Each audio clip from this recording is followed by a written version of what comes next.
This is for Year 11 methods, and it's how to find the domain and range and finding the range on the calculator. It comes from exercise 3.7, questions 2D, 2E and 3E. Okay, for the domains, when the function is given to you in this standard notation, here is the domain. I've circled them in red for you.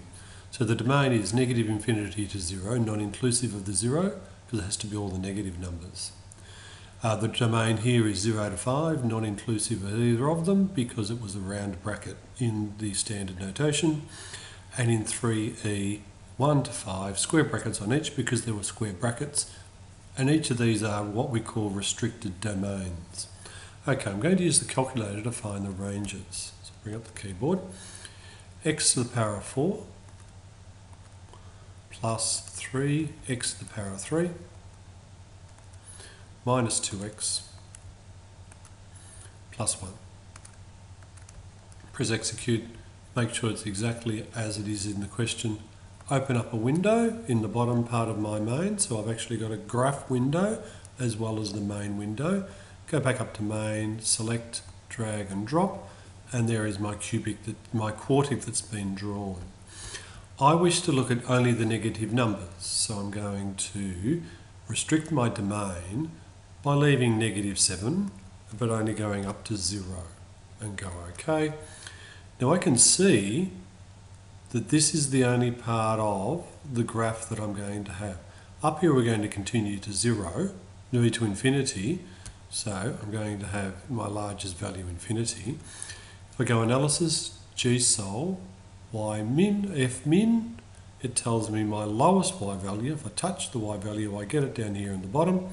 Y equals negative 3.1483, so negative 3.148 will be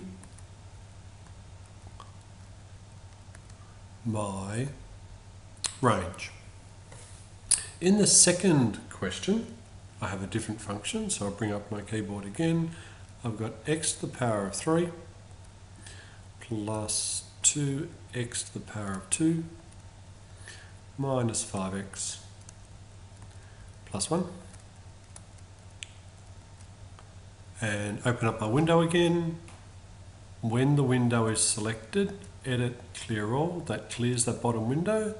Go back up to main, drag and drop. So there is my cubic that's been drawn. However, I've got a restricted domain now of 0 to 5, so I'm going to go up to the window view, make my minimum x0, my maximum x5, go OK. Now I can see that this is going to be my graph. And I've got a value up here somewhere for when x equals 5. So, if I go zoom auto, it will automatically change the y values so that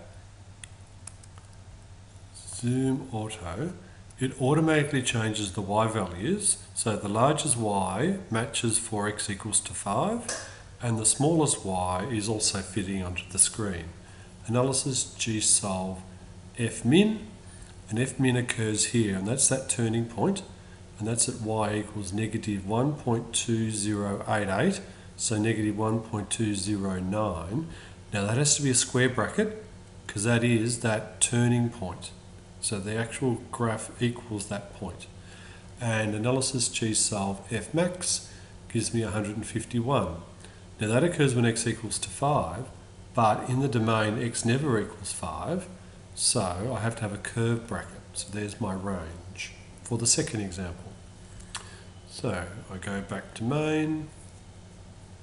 In my third example, bring up a keyboard. I want negative 3x to the power of 4 minus 2x plus 7.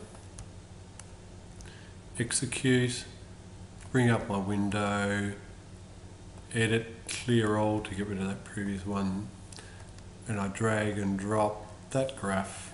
I'm going from 1 to 5, so I make x 1, maximum x is 5. Okay, zoom, auto, automatically changes the y's. Analysis gsolve fmin.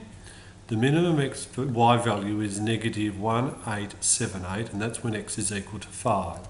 So negative 1878 x does actually equal 5 because I've got a square bracket, so y will equal, so it's a square bracket here. And analysis, g-solve f maximum is 2 when x equals to 1. So 2 is my largest value, and that's going to be the range of 3e.